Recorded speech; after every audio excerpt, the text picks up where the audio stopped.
할렐루야. 2020년 7월 12일 저희들에게 주신 하나님의 말씀은 고린도전서 4장 1절에서 2절 말씀입니다. 사람이 마땅히 우리를 그리스도의 일꾼이요 하나님의 비밀을 맡은 자로 여길지어다. 그리고 맡은 자들에게 구할 것은 충성이니라. 아멘. 오늘 저희들에게 주시는 하나님의 말씀은 고린도전서 4장 1절과 2절 말씀을 가지고 이런 사람이 되어야 합니다 라는 제목으로 하나님의 말씀을 전하려고 합니다. 귀한 은혜와 깨달음이 있기를 주의 이름으로 축원합니다. 사도 바울은 언어에 특별한 재능이 그 재능을 가진 사람이 아니었는가 싶습니다.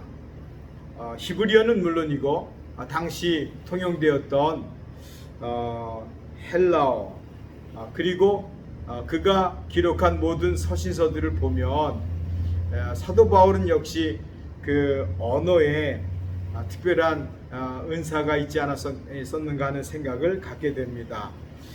바울이 사용한 이 언어들을 보면요, 굉장히 집약적이면서도 그리고 꼭 전하고 싶은 말들을 정말 정확하게 전하고 있는 것들을 볼 수가 있습니다. 때로는 굉장히 이성적이면서도요, 논리적이면서 그리고 때로는 사람의 마음을 감동시키는 그러한 능력이 있었지 않았는가. 굉장한 설득력이 있어서요, 로마서나 갈라디아서 같은 경우는 이제 율법과 복음에 대해서 아주 정확하게 말씀을 전하고 있는 것을 볼 수가 있습니다.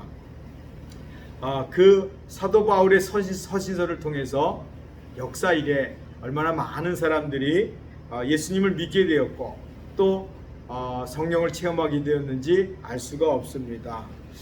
어떤 학자가 말하기를 바울이 없으면 아마 기독교의 신앙 체계를 이렇게 잘 잡았을까 싶을 정도로 바울은 현재 우리들이 갖고 있는 여러 가지 신앙 체계를 잘 정리해 놓았을 뿐만 아니라 그 바울을 통해서 정말 예수 믿는다고 하는 것이, 그 다음에 신앙생활 한다고 하는 것이 얼마나 중요한 것인가에 대해서 잘 알려주고 있습니다. 특별히 오늘 저희가 읽은 고린도전서 4장 1절 2절 말씀, 아주 짧은 문장이지만 이 짧은 문장 속에서 바울이 전하고 싶었던 그 내용을 아주 간결하면서도 그리고 정확하게 전하고 있는 것을 볼 수가 있습니다.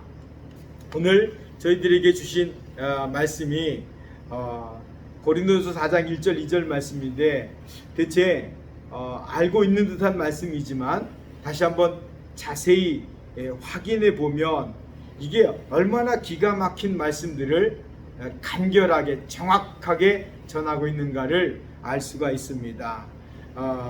4장 1절을 보면 사람이 마땅히 우리를 그리스도의 일꾼이요 하나님의 비밀을 맡은 자로 여길지어다 이렇게 말씀하고 있습니다. 여길지어다 라고 하는 말은 예수 믿는 우리들은 믿지 않는 사람들에게 어떻게 비춰줘야 되는가, 어떻게 비춰줘야 할 그런 우리들의 모습에 관한 것들을 일단 얘기하고 있습니다. 근데 믿지 않는 분들에게 어떻게 비춰줘야 될 것인가, 두 가지로 일단 우리에게 말씀해 주고 있습니다. 그 첫 번째가 사람이 마땅히 우리를 첫 번째 그리스도의 일꾼이요, 두 번째 하나님의 비밀을 맡은 자로 여길지어다 이렇게 전하고 있습니다.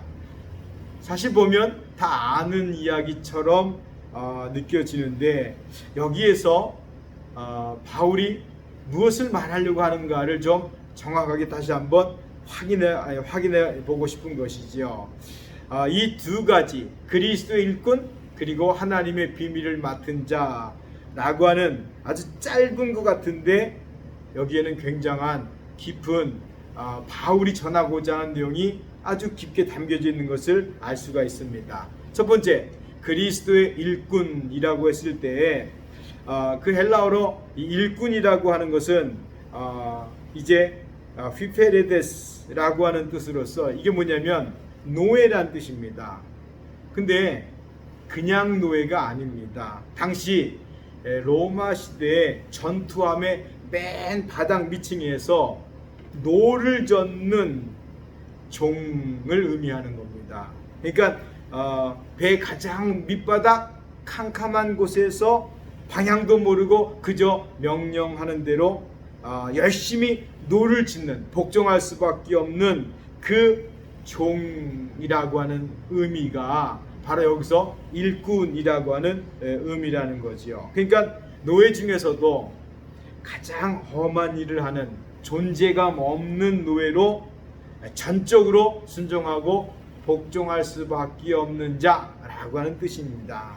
그러니까 가장 낮은 곳에서 소리 소문 없이 그저 묵묵히 전적으로 복종하는 종을 의미한다는 것이지요. 그 첫 번째고요. 두 번째, 하나님의 비밀을 맡은 자라. 하나님의 비밀을 맡았다라고 하는 말은 세상에서도요, 큰 그룹의 회장님의 비밀을 맡는 사람은 어떤 사람일까? 어떤 사람에게 회장은 자기의 비밀을 맡길까? 뭐 말할 것 없지요. 가장 믿을 만한 사람, 자기의 비밀을 이제 맡겨도 틀림없이 그 비밀을 지킬 만한 사람, 그런 사람에게 비밀을 맡기지 않겠습니까? 직분과 상관없지요. 관계 속에서 어쩌면 가족보다 더한 신뢰 관계를 가진 사람에게 자기의 비밀을 맡기지 않겠습니까? 당연하지요. 목에 칼이 들어와도 절대로 비밀을 누설하지 않을 그런 사람에게 자기의 비밀을 맡기겠지요. 근데 하나님의 비밀을 맡은 자로 비춰져야 된다는 거거든요. 그러니까 하나님과 동행하면서 하나님께 전적으로 신뢰받는 사람이어야 된다는 거지요. 그러니까 사람이 마땅히 우리를 그리스도의 일꾼으로 하나님의 비밀을 맡은 자로 여길지어다, 이렇게 오늘 1절에 말씀해 주고 있습니다. 그러니까 너희는 사람들에게 너희들의 모습이 어떻게 비춰져야 되느냐라고 하는 얘기를 하고 있는 거죠. 어떨 때는요, 가장 낮은 곳에서 가장 험하고 고된 일을 하는 사람처럼 보이기도 하지만 어떨 때는 하나님의 바로 옆에서 하나님의 가장 신뢰받는 것처럼 보여줘야 된다는 것이죠. 그러니까 우리들이 어떻게 보여야 될 것인가? 그러니까 이 말은 가장 낮은 곳에서만 늘 있다고 하는 얘기가 아니에요. 때로는 뭐 늘 높은 곳에서만 있다고 하는 것도 아닙니다. 어떨 때는 진짜 가장 낮은 곳에서 섬기고 있는 것이고, 또 어떨 때에는 모든 사람들을 인솔하고 인도하는 자리에 있어야 한다는 얘기지요. 그러니까 이 말은 어떻게 보면 극과 극을, 아주 위와 가장 낮은 곳을 말하고 있다는 것이지요. 그러니까 어떨 때는 가장 낮은 곳에서 사람의 이목도 끌지 못한 채, 어떨 때에는 맨 위에서 리더십을 갖고 이끌어야 하는 자리에서 사람들을 이끌어야 된다, 이렇게 비춰져야 된다는 거지요. 그러니까 가장 높은 곳에서 가장 낮은 곳으로, 극과 극에서 왔다리 갔다리 할 수 있는 것, 이건 사람의 종이 아니라 하나님의 종만이 가능하지 않겠는가, 그렇게 볼 수 있는 거죠. 그러니까 둘 중에 하나만 하는 것이 아닙니다. 위나 아래만이 아니라 가장 위에 있을 수도 있고 어느 순간에 가장 낮은 곳에 있을 수도 있는 그 얘기를 하고 있는 거예요. 그래서 사람들이 우리를 볼 때 저 사람 사람의 종이 아니구나, 진짜 하나님의 종이구나 라고 하는 것을 알 수 있도록 그렇게 비춰줘야 된다, 그걸 얘기하고 있는 것이지요. 그러니까 가장 낮은 곳에 갈 수도 있고 또 하나님의 비밀을 맡은 자로서 가장 높은 곳에서도 있을 수 있는 이런 것들. 그러니까 이 땅에 있는 동안에 사람의 종으로 사람에게 묶여 있는 어떤 그런 모습이 아니라 하나님의 종으로 살아가야 된다. 그렇게 비춰져야 된다라고 하는 얘기를 하고 있다는 거지요. 마태복음 3장 13절에서 14절을 보면요, 거기 예수님이 이렇게 말씀하셨어요. 너희는 세상의 소금이니 소금이 만일 그 맛을 잃으면 무엇으로 짜게 하리요? 후에는 아무 쓸데없어 다만 밖에 버려져 사람에게 밟힐 뿐이라. 너희는 세상의 빛이라 산 위에 있는 동네가 숨겨지지 못할 것이라. 예수님께서 제자들에게 말씀하시기를 너희는 세상의 소금과 빛이라고 말씀해 주고 있는 거예요. 다른 여러 가지 비유 말씀도 하실 수 있는데 왜 소금과 빛으로 예수님이 너희들은 소금이요 너희들은 세상의 빛이라고 그렇게 말씀하셨을까? 소금은 어쩌면 가장 낮은 곳, 더러운 곳에 가서 변질되는 그것을 막는 역할을 하는 겁니다. 자기를 녹여서, 자기를 죽여서, 자기 형체를 없애서 죽어져가는, 부패해가는 것을, 변질되어가는 것을 너를 희생함으로 막으라. 가장 낮은 곳에 가서 막으라는 의미가 아닐까. 마치 노예가 빛도 없는 캄캄한 곳에 내려가서 그저 명령에 순종하듯 소금은 가장 낮은 곳에 가서 너 자신을 죽이고 그리고 부패되는 것을 막어라 라고 하는 의미에서 이 말씀을 하시지 않았는가. 빛은요 가장 높은 곳에서 환하게 비춰주는 겁니다. 환하게 비추려면 준비되어 있어야 되겠지요. 그러니까 영향을 줄 수 있는 힘이 있어야 되겠지요. 그러니까 소금과 빛에 관한 이야기도 어쩌면 그렇게 비춰져야 된다라고 하는 말씀을 바울이 그 말씀을 가져와서 우리들이 세상에서 그렇게 비춰져야 된다고 하는 것을 말씀한 것이 아닌가 싶습니다. 그러니까 가장 낮은 곳에서 변함없이 묵묵히 순종하고 복종하는 종의 모습처럼 때로는 수많은 사람들을 지도하고 인도해야 하는 지도자로서의 모습을 보여야 된다라고 하는 것 아니겠는가. 요한계시록 3장 15절 16절을 보면요, 내가 내 행위를 아노니 너가 차지도 아니하고 뜨겁지도 아니하도다. 너가 차든지 뜨겁든지 하기를 원하노라. 너가 이같이 미지근하여 뜨겁지도 아니하고 차지도 아니하니 내 입에서 너를 토하여 버리라. 이렇게 말씀하고 있습니다. 그러니까 낮아질 때는 가장 낮은 곳으로 가고 주께서 지켜주시는 건 우리가 확신하잖아요. 위험하지 않습니다.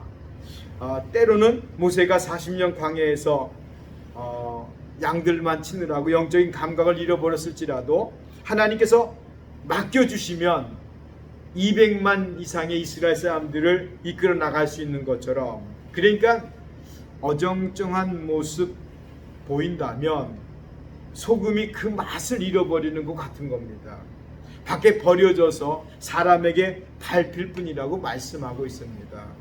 그러니까 차지도 않고 뜨겁지도 않으면 주께서 내 입에서 너를 토해내 버리겠다라고 말씀하고 있어요. 그러니까 신앙생활이라고 하는 것은 어정쩡하게 세상 사람 만약에 우리가 어정쩡하게 대충 하면 그러면 세상 사람들에게 조롱받고 놀림받을 뿐이라 이렇게 성경은 말씀해 주고 있는 거죠. 영적 원수 마귀에 의해서 마귀의 종로로 가게 된다.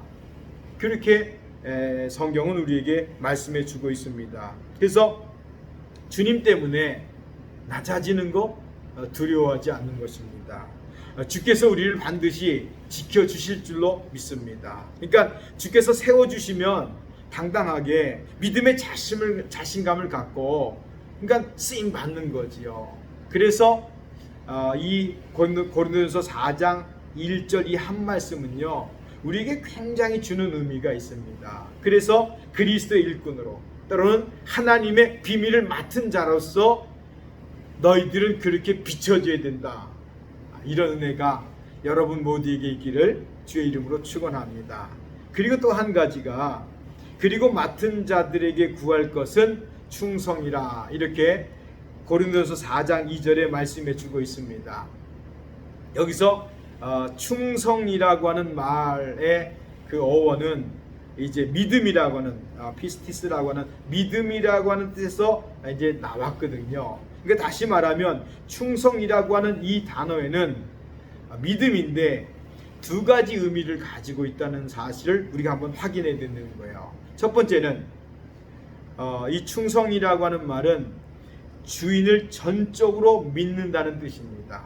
그래서 주인의 말씀 앞에서는 어떤 말과 어떤 명령을 내려도 의심하지 않고 순종하는 것, 이것이 이제 충성입니다. 그 사무엘하 11장을 보면요, 어떤 말씀이 나오냐면 이스라엘 전쟁 중에 다윗이 밤에 옥상에 올라갔다가 자기 부하 우리아의 아내 밧세바가 목욕하는 것을 보게 됩니다.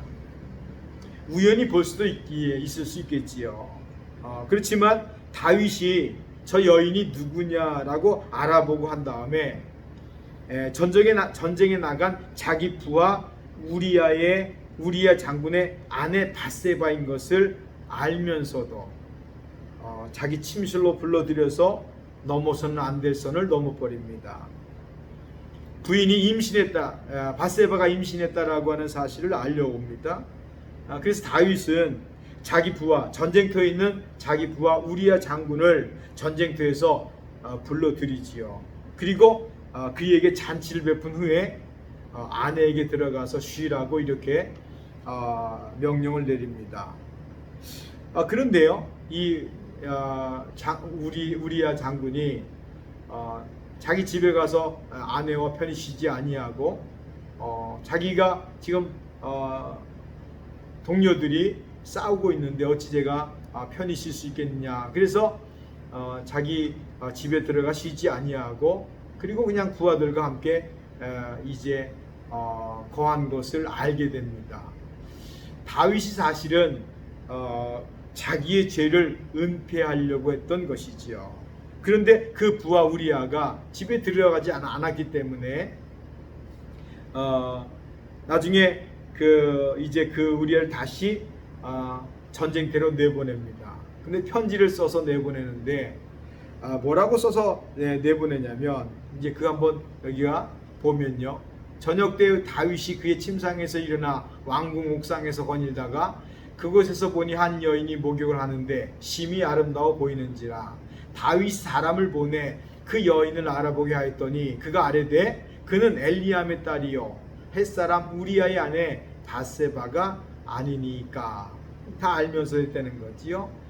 그런데 11장 14절 15절을 보면 아침이 되매 다윗이 편지를 써서요 우리아의 손에 들려서 요압에게 보내니 그 편지에 써서 이르기를 뭐라고 썼냐면요, 너희가 우리아를 맹렬한 싸움에 앞세워 두고 너희는 뒤로 물러가서 그로 맞아 죽게 하라 하였더라. 그러니까 첫 번에 어떤 자기 죄를 은폐하기 위해서 어떤 계략을 짰지요. 그게 성공하지 않으니까 이제는 우리아를 적진 아주 깊은 곳에 보내서 맞아 죽게 만들려는 거예요. 그 전쟁의 총지휘자인 요압에게 편지를 써서 그렇게 그를 죽이라고 합니다. 우리아가 일개 병사도 아니고 그래도 장군인데 장사인데 그 상황을 모르겠습니까? 그 상황, 자기를 이상하게 몰아가는 그 상황을 그가 모를 리가 없지요. 그럼에도 불구하고 주군인 왕인 다윗이 자기에게 명령한 것에 대해서 의심하지 않고 순종하는 것, 그것을 우리가 충성이라 이렇게 말씀드릴 수 있는 겁니다. 그러니까 충성이라고 하는 것은 뭐냐면 상황이 되게 이상한 거지요. 복종할 수 없는, 순종할 수 없는 상황임에도 불구하고 의심하지 않고 그냥 따라가는 것, 그것이 이제 첫 번째 충성의 의미입니다. 두 번째 또 하나의 충성은 뭐냐면, 그러니까 적군 앞에서는 왕 앞에서 보였던 그런 얼굴과는 전혀 다른 아주 강인한 얼굴을 보이고, 그리고 용감하게 싸우는 그 모습을 보일 때 그것을 충성이라 이렇게 말하는 겁니다. 그러니까 비굴한 얼굴이 아니지요. 무서워하는 것이 아니죠. 두려워하는 것이 아닙니다. 어떤 상황이 와도 흔들리지 않는 정말 용사의 얼굴을 가지고 대적을 반드시 이기겠다라고 하는 결의에 찬 모습을 보이는 것, 그것이 또 하나의 충성입니다. 그러니까 왕 앞에서는 의심하지 아니하고 순종하는 모습, 또 적군 앞에서는 절대로 물러서지 않겠다고 하는 결의에 찬 얼굴 가지고 죽으면 죽으리라 하겠다고 하는 그런 모습, 이 두 모습이 충성이라고 하는 것이죠. 그러니까 상대방의 위세에 눌려서 힘겨워하거나 혹은 부정적인 모습을 보이거나 뭐 이상한 모습 보이는 것, 그런 것은 충성이 아니지요. 그러니까 이 충성이라고 하는 것은 이 두 개의 모습을 함께 가지고 있을 때 우리가 충성이라고 말할 수 있습니다. 만일 둘 중에 하나만 갖고 있다면 어떻게 되냐면, 왕 앞에서만 충성하는 모습을 보인다면 그것은 충성보다는 아부에 가깝습니다. 그러니까 아부가 되지 않으려면 두 개를 가지고 있어야 돼요. 또 하나, 만일 적들 앞에서 보였던 강인한 모습만을 가지고 있다면 자칫 잘못하면 그 충성이 반역할 수 있습니다. 왕의 명령에 마음에 들지 않는다고 왕을 공격해버리거나 그러면 이것은 반역으로 가는 겁니다. 그러니까 이 두 가지 모습이 얼마나 중요한지 알 수 없어요. 이제 그런 걸 생각하면서, 충성에 대한 것을 생각하면서, 저는 목사니까 목회를 할 때 맡은 자들에게 구할 것은 충성이라고 했어요. 그러니까 여기서 말하는 충성도, 그러니까 목회도 두 가지 모습이 있구나. 맡겨주신 성도들 대할 때는 주님의 사랑으로 모든 것을 다해서 정말 섬기고 사랑하고 기도해주고 품어주고 이런 모습이겠지요. 그러나 또 한 번의 목회자의 얼굴은 맡겨주신 성도들을 영적 원수들로부터 보호하기 위해서는요, 이 악한 자들, 미혹하는 자들, 유혹하는 자들에서 우리 성도들을 보호하기 위해서는 강한 모습, 전혀 다른, 목사의 전혀 다른, 마치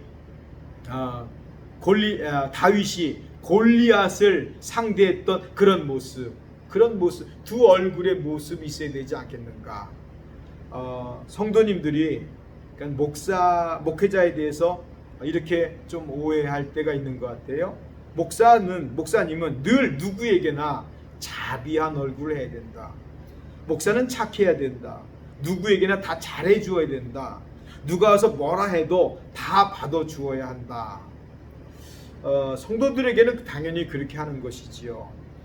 특별히 새신자들이나 전도 대상자들이나 그런 사람들에게는 당연히 그렇게 해야 되겠지만, 영적으로 성도들을 해하려고 하고 교회를 방해하려고 하고 하나님 이름을 모욕한다든지 하나님의 이름을 망령되게 한다든지 하나님의 일을 방해하는 방해꾼에게도 그렇게 할 수는 없다는 거지요.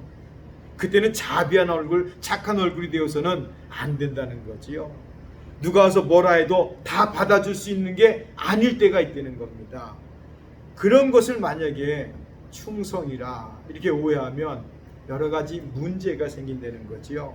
그래서 충성에 대해서 잘못 생각하면 내 의지와 상관없이 나쁜 목사가 됩니다. 하나님께서 원치 아니하는 목사가 되게 된다는 거지요. 그러니까 예수님도 모든 사람들을 사랑하셨지만 화를 내시고 꾸짖고 때로는 심한 말씀을 하신 적이 있지요. 화 있을진저 외식하는 서기관들과 바리새인들이여, 이렇게 말씀하신 적이 있거든요. 그러니까 늘 예수님이 자비로운 얼굴, 착한 모습, 사랑하는 모습만 보였는가? 아니라는 거지요. 예수님도 그렇게 하지 않았는데 우리가 뭔데 매번 자비한 얼굴, 착한 얼굴, 무엇이 다 받아주는 그런 모습 보여야 된다? 그거는 오해하고 있다는 것이죠. 그러니까 우리가 신앙생활 하면서 물론 이중인격 그런 건 아니잖아요. 그러니까 오늘 우리들에게 주시는 이 고린도서 4장 1절 2절 이 말씀은 우리에게 주는 바 굉장한 의미가 있습니다. 그래서요 오늘 이 본문을 통해서 하나님께서 성도들에게 요구하는 것은 무엇일까? 그러니까 예수 믿고 우리가 본어게인해서 거듭나서 성장해서 이제 열심히 신앙생활 하고 있는 거잖아요. 그러니까 세상 사람들에게 혹은 아직 믿음에 대해 잘 모르시는 분들에게 우리는 어떻게 보여줘야 될까? 그리스도의 일꾼처럼 보여줘야 됩니다.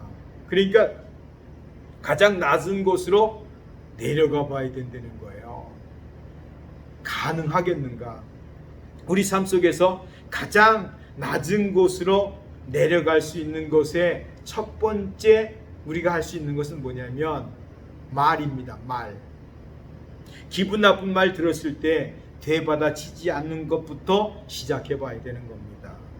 참는 것, 그것이 일단 낮은 곳으로 내려가는 준비 동작입니다.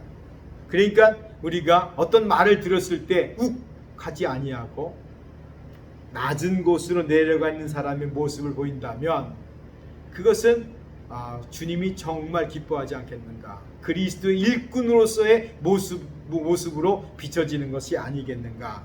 두 번째, 하나님의 비밀을 맡은 자처럼 말씀 붙잡고요. 작은 것부터 우리가 실천해 보는 겁니다. 태도의 변화를 가져와야 돼요. 거룩한 삶으로 한번 변화해 보려고 하는 노력, 그게 실력입니다. 그게 능력입니다. 그러니까 우리가 하나님 앞에 그리스도 일꾼으로 비밀을 맡은 자로서 시작은 말 그리고 배려, 거룩한 삶을 살아보려고 하는 변화하려고 하는 노력입니다. 두 번째, 충성의 의미를 정확히 이해해야 됩니다. 늘 좋은 모습만 보려고 하는 것, 그거 좋지요. 그러나 때로는 늘 착한 모습, 선한 모습만이 아니라 때로는 거룩한 분노가 있어야 되고요. 때로는 우리 교회를 지키려고, 성도를 지키려고 하는 아주 강한 모습이 있어야 됩니다. 쉽지는 않을 것입니다. 자기 감정으로 하는 것이 아니라 하나님의 말씀을 기반으로 해서 정말 한번 교회를 지켜보려고 하는 노력, 얼마나 중요한지 모릅니다. 오늘 우리에게 주시는 고린도서 4장 1절 2절의 짧은 말씀이지만 이 말씀 붙잡고 정말 우리가 하나님 앞에서 또 많은 사람들 앞에서 우리의 모습이 어떻게 비춰져야 될 것인가, 또 하나님 앞에 충성은 어떤 모습일까, 좀 많이 생각하셔서 우리 삶에 아름다운 변화가 있고 또 하나님 앞에 변화된 모습으로 큰 영광 돌리는 여러분 되시기를 주님의 이름으로 축원합니다. 잠깐 기도하겠습니다. 하나님 아버지, 오늘 저희들에게 짧은 말씀이지만 깊이 생각할 수 있도록 허락하신 것 감사합니다. 하나님, 그리스도의 일꾼으로서 하나님의 비밀을 맡은 자로서 충성하는 저희들 되어지도록 삶의 귀한 변화가 있도록 축복해 주옵소서. 오늘 말씀을 듣는 모든 자들에게 동일한 은혜가 임해서 고린도서 4장 1절 2절 말씀이 생명이 되고 능력이 되도록 저들을 축복해 주옵소서. 거룩하신 예수님의 이름으로 축복하며 기도하옵나이다. 아멘.